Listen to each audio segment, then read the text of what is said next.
अगर आपको लगता है कि 2 साल की मेहनत सिर्फ नोट्स बनाने से सफल होगी, तो आप गलत हो।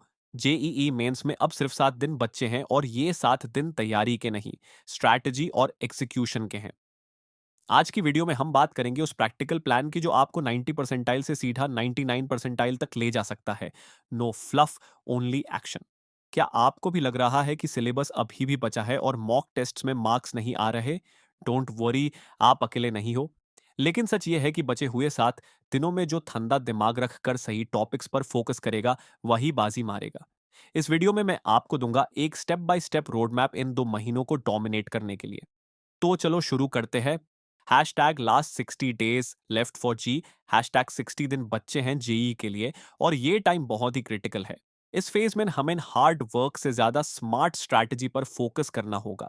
Phase 1, days 1 to 40, concept and practice. इस फेज में मैं फोकस हाई वेटेज चैप्टर्स और कॉन्सेप्ट्स की ग्रिप पर होना चाहिए। Priority 1, high weightage topics.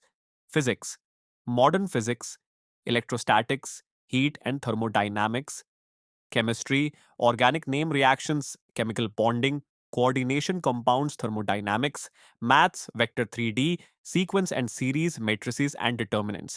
Daily schedule, दिन को 3 स्लॉट्स में बांधते हैं। केमिस्ट्री सुबह, मैथ्स दोपहर, फिजिक्स शाम। केमिस्ट्री को डेली 2 से 3 घंटे दें क्योंकि ये सबसे ज्यादा स्कोरिंग है। PYQs, प्रीवियस ईयर क्वेश्चंस, नए क्वेश्चंस की जगह पिछले 5 साल के जी मेंस के पेपर सॉल्व करें। Phase 2, days 41 to 60, mock tests and revision. यहां से आपका पूरा फोकस स्पीड और एक्यूरेसी पर होना चाहिए। मॉक टेस्ट्स, हर ऑल्टरनेट डे पर एक फुल लेंथ मॉक टेस्ट है, वही 3 घंटे के स्लॉट में जो आपका एग्जाम टाइम होगा। एनालिसिस, टेस्ट देने से ज्यादा जरूरी उसका एनालिसिस है। देखें कि कहां गलती हो रही है, कैलकुलेशन एरर या कंसेप्चुअल मिस्टेक।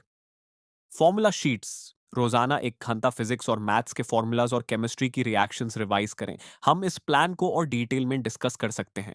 आप पहले ये बताएं कि आपका कौन सा सब्जेक्ट सबसे स्ट्रांग है और किसमें आपको सबसे ज्यादा दार लग रहा है।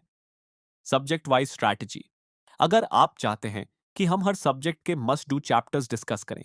रिसोर्स सिलेक्शन, अगर आपको कंफ्यूज हो रहा है कि कौन से यूट्यूब चैनल्स या बुक्स फॉलो करें। माइंडसेट एंड हेल्थ, अगर आपको बर्नआउट या स्ट्रेस मैनेज करने के बारे में जानना है।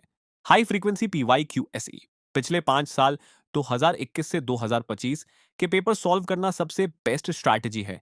इससे आपको NTA का पैटर्न समझ आएगा। क्या आपने अभी तक कोई प्रीवियस ईयर पेपर सॉल्व किए हैं? The power of analysis, mock test देना एक बात है, पर उससे सीखना दूसरी। क्या आप टेस्ट देने के बाद ये चेक करते हैं कि गलती कॉन्सेप्ट की वजह से हुई, कैलकुलेशन की वजह से या टाइम मैनेजमेंट की वजह से?